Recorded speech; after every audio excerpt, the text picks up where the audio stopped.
Okay, circuit riders, we're back for another session with the Wesley rise of Methodism, looking back from his 1781 history. He looked back at three main stages, and we're going to look at the first stage today, the first rise of Methodism. And if you'll recall, in our last episode, we were following Wesley as he was working after graduation, after ordination, after election as dean or by the dean and by Lincoln College as a Oxford Don. He's spending some time, about 2 years, under his father's tutelage, essentially doing a student pastorate at the Root WROOT parish in Lincolnshire. But his dean calls him back in 1729. He's already elected. I mean, here's a guy who has multiple options, which is quite rare. And his dean calls him back in 1729 to Oxford. Now, this is an easy choice for John because he's not especially adept at the parish there at Root, and again, it's the last parish he will ever serve on British soil. And his brother Charles has already gone up to Oxford as well, and so he will be awaiting John's arrival. And it's very interesting that when John joined Charles in the fall of 1729, Charles had already experienced some religious renewal and attempted to create a group around his renewal already in the spring of 1729. So Charles had already been at work laying the groundwork for John to arrive, and when he arrived,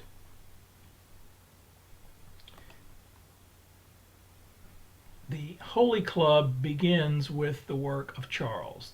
The so-called first rise of Methodism occurred when John took over from Charles. We're going to go down into the setting here.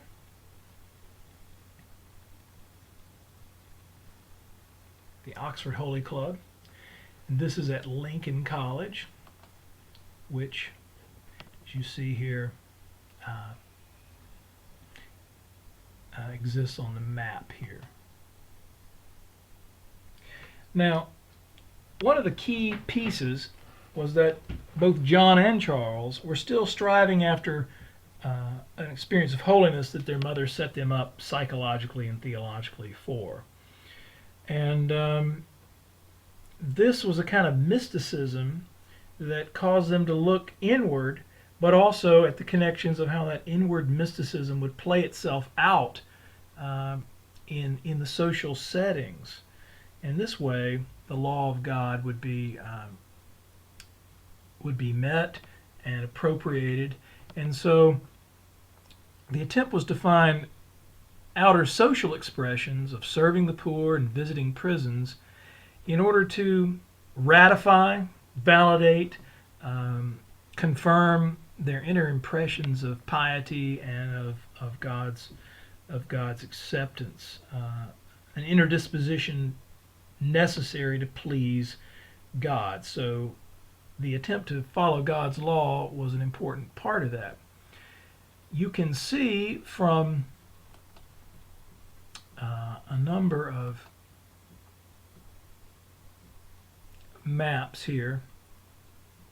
Here's Wesley beginning to lead the Holy Club. The Holy Club was an attempt to find spiritual assurance through rituals, through reading and serving the poor, most notably by visiting prisons here at Oxford Castle Prison Tower, as you can see there, and the Bocardo Prison in the St. Giles North Gate. You can see these. Here's the Bocardo area here, the prison, and the Oxford prison. And Lincoln College students were known to have small groups, but to go out into the prisons to serve the poor was quite a mark of distinction at the time. And so here you have a learned Oxford Don leading a group trying to find spiritual assurance by letting their inner impressions through reading and prayer lead in to spill out into the streets of Oxford. You can see that this is certainly what Wesley would look back on in 1781 as one of the great early mission initiatives that helped the Methodist movement develop around some structures. So the first rise of Methodism as the Holy Club, and again here is the piece here. 1729, John Wesley begins. He begins as an Oxford Don teaching Greek and philosophy. He's quite a popular teacher, which is unusual at the time. He's quite young. He's only 26 at the time. But what's unusual about his popularity is that he's popular because not only does he meet in this Holy Club that Charles inaugurates, but he actually meets and lectures every day in his classes, which is kind of unusual. It was more the Oxford way to have tutorials and one-on-one with the professor. But Wesley insisted on meeting with his students. 1729, 1730, the structure of the Holy Club begins to emerge around the reading of important works.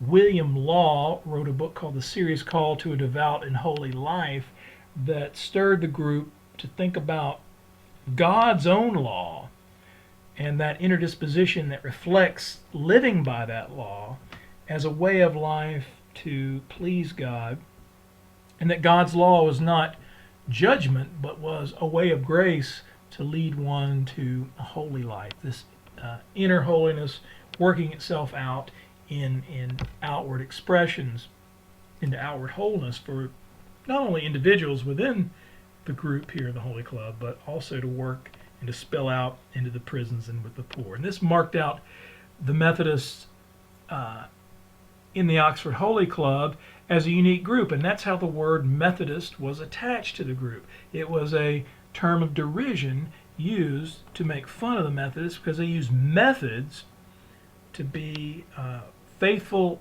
and rhythmic in their working out of inner impressions into outer expressions, working with the needy. And so this attempt to find the right state of the soul in inner holiness through outer expressions really comes to mark the Oxford Holy Club in the first rise of Methodism. Now, there were a lot of derogatory comments on campus there at Oxford due to the group's almost ascetic approach to reading, prayer, journaling, and rigorous observation of time.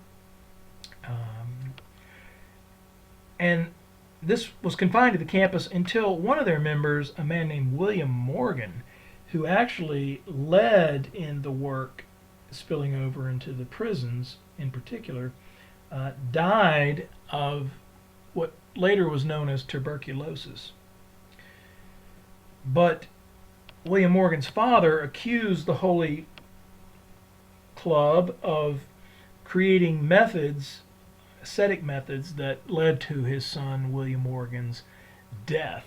And so there was accusations in the press, and then John Wesley, as an Oxford Don, needed to defend the group from these charges, and so John leaked a letter, an offense letter from the Holy Club called the Morgan Letter. He leaked to the press, in which officially he defined the methods of the group, defended them, not as an attempt at works-based righteousness or to mortify the flesh, and in no way to have intended to hurt William Morgan, but the methods of the Club were intended to help renew the image of God in the soul, not to save the soul. And so, in defending the group, John Wesley defines what would later come to be the general rules of Methodism. He would use the same argument that the general rules do not save, they are not salvific, but they are an attempt to renew the image of God through sanctification, to renew the soul into the reflection of God.